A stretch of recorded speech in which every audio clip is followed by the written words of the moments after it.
প্রত্যেকটা জিনিসের মধ্যে আল্লাহ তাআলার নিদর্শন খুঁজতেন।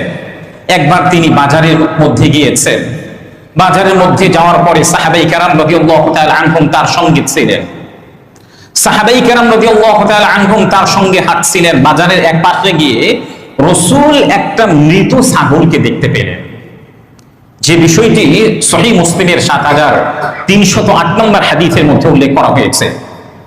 এক তো হচ্ছে মৃত ছাগল, আবার ওই ছাগলের কানগুলিও অনেক ছোট ছিল। নবীজি সাল্লাল্লাহু আলাইহি ওয়াসাল্লাম সাহাবীদেরকে বললেন, এবং ওই মৃত ছাগলের কান ধরে তিনি সাহাবীদেরকে বললেন, তোমাদের মধ্যে কেউ কি এমন আছো যে এই মৃত ছাগলটি ১ দিরহাম দিয়ে কিনে নিবে? কে কাকে জিজ্ঞাসা করেছেন? বলেন, কে কাকে জিজ্ঞাসা করেছেন? নবীজি সাহাবীদেরকে জিজ্ঞাসা করেছেন। মৃত ছাগল, আবার ছাগলের কানগুলি কি অনেক ছোট। সাহাবায়ে কেরাম রাদিয়াল্লাহু তাআলা আনহুম বললেন, ইয়া রাসূলুল্লাহ, ইয়া হাবিবাল্লাহ, এই ছাগল যদি জীবিত থাকতো তার কান ছোট হওয়ার কারণে কেউই কিনতো না। এই ছাগল যদি জীবিত থাকতো শুধুমাত্র তার কান ছোট হওয়ার কারণে কি করতো না? কেউই কিনতো না।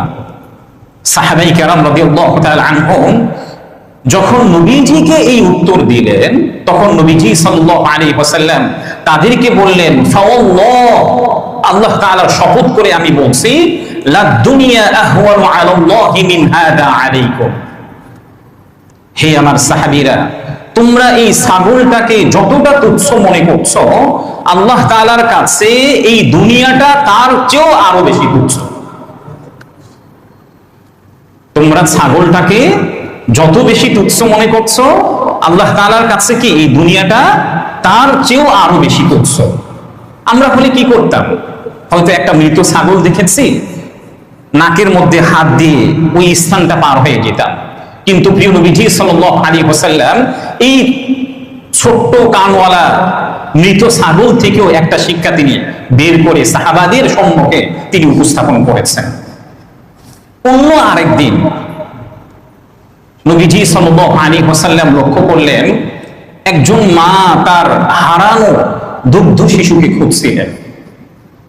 আরেকটি এক্সাম্পল, নবীজি সাল্লাল্লাহু আলাইহি ওয়াসাল্লাম অন্য আরেকদিন লক্ষ্য করলেন, একজন মা তার হারানো দুগ্ধ শিশুকে খুঁজছিলেন।